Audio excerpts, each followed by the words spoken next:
네, 안녕하세요. 우리 신앙 이야기의 박 PD입니다.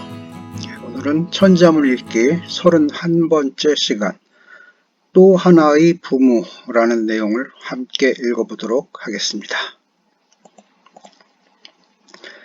자부사군 왈엄여경 바탕자 아비부 섬길사 임금군 가로되 왈 엄할 엄 더불어 여 공경할 경 부모를 바탕으로 임금을 섬기나니 가로되 엄과 경이다. 부모를 바탕으로 임금을 섬긴다 함은 효의 자세와 충의 자세가 같은 것이라는 말이요. 엄하고 경하다 함은 스스로에게 엄격하고 부모와 임금에게 공경스럽게 하여야 함을 말합니다. 자부사군은 효경의 자어사부 이사군을 네 글자로 줄여 표현한 것입니다. 자는 바탕, 미천의 뜻이며 여기서 바탕으로 삼다의 의미가 파생되었습니다. 부는 아버지이니 여기서는 부모의 뜻입니다. 사는 모시다, 섬기다의 뜻입니다. 따라서 효경의 이 말은 어버이 섬김을 바탕으로 삼아 이로써 임금을 섬긴다는 말입니다. 왈은 뭐뭐가 말했다는 뜻으로 주로 쓰이는데 별다른 의미 없이 발어사로만 쓰이기도 합니다. 여기서도 특정인의 말을 인용하는 것이 아니어서 딱히 해석하지 않아도 좋습니다.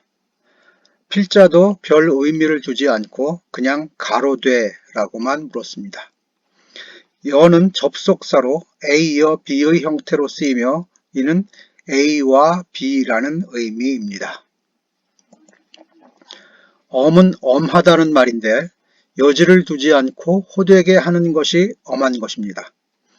보통 자식을 가르친다는 표현을 할 때 많이 쓰이는데 부모와 임금에게 쓸 때는 엄장, 엄숙하고 장려함 해서 엄장하게 의미로 흔히 해석하곤 합니다. 그러나 뒤에 이어지는 구절까지 염두에 두면 이는 부모나 임금을 대하는 태도를 말한 것이 아니라 효와 충을 실천하려는 자식 혹은 신하가 자기 자신에게 가져야 할 태도를 말한 것으로 이해됩니다. 앞의 구절에서 부모님이 주신 신체를 회상시키지 않기 위해 해야 할 일은 스스로 자기 몸을 잘 간수하고 돌보아야 한다고 했듯이 부모님에게 무언가를 해드리기 전에 자기 자신을 먼저 잘 돌봐야 하는 것입니다. 어떻게 돌봐야 할까요? 엄히, 엄격하게, 여지를 두지 말고 호되게 돌봐야 합니다. 이것이 이 구절의 엄에 해당하는 의미입니다. 한편 경은 공경할 경이니 문자 그대로 공경의 뜻입니다. 공경이란 공손히 받들어 모신다는 말이니 부모와 임금을 대하는 태도를 말합니다. 엄이 효와 충의 주체인 자기 자신에 대한 관리의 태도를 말한 것이라면 경은 효와 충의 대상인 부모와 임금을 대하는 태도를 말한 것입니다. 전통적으로 부모를 섬기는 효와 임금을 섬기는 충은 서로 다른 것이 돼 뿌리는 같은 것으로 인식되어 왔습니다. 효자 집안에 충신난다는 말이 그래서 나왔고 역으로 충신을 찾으려면 먼저 효자의 집으로 가라는 말도 기록에 전합니다. 순임금이 요임금에게 발탁된 것도 그의 효 때문이었습니다. 군사부 일체 역시 임금이나 부모의 은혜는 같은 것이니 섬기기도 같이 해야 한다는 말입니다. 그러나 효와 충이 병존할 수 있는 것인가의 문제를 심각하게 고민하게 만드는 일화도 있습니다. 설원이라는 책에 실려 있고 한시외전에도 수록된 신명이라는 사람의 이야기가 그렇습니다. 신명은 늙은 아버지를 모시고 가난하게 사는 청년이었다. 비록 가난하게 효성만은 대단해서 인근의 소문이 자자했다. 그런데 그가 살던 나라, 초나라에 반란이 일어났다. 왕자가 일으킨 난이었다. 왕은 즉시 진압하려 하였으나 쉽지 않았습니다. 고민하던 왕이 신하에게 물었습니다.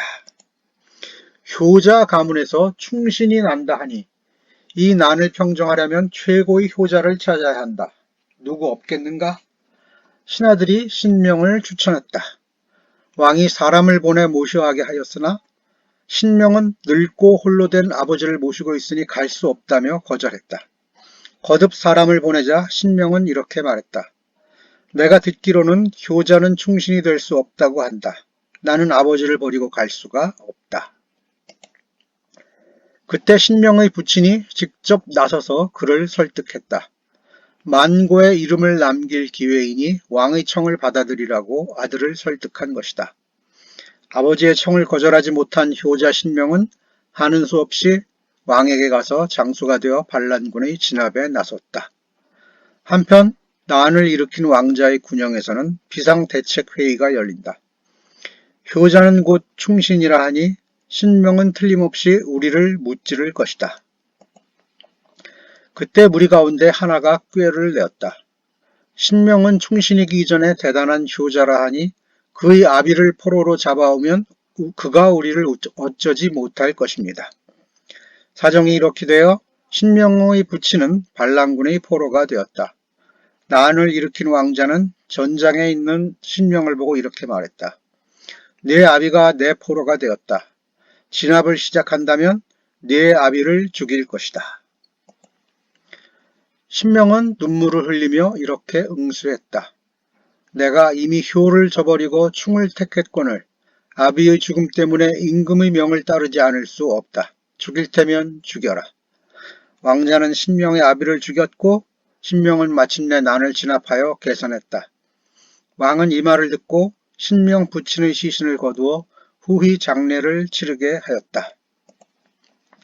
그러나 신명은 하늘을 향해 난리를 평정하여 공을 세웠으나 나는 아비를 죽인 자식이다 라며 울부짖더니 스스로 목을 베어 자결하고 말았다.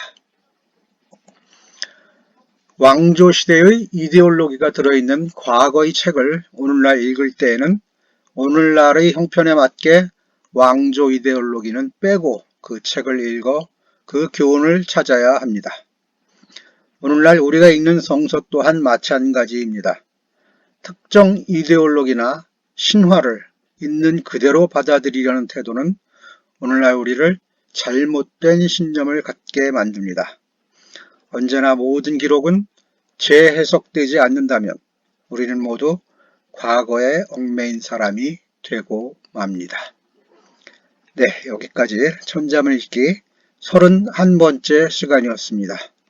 다음 시간에 또 뵙겠습니다. 감사합니다.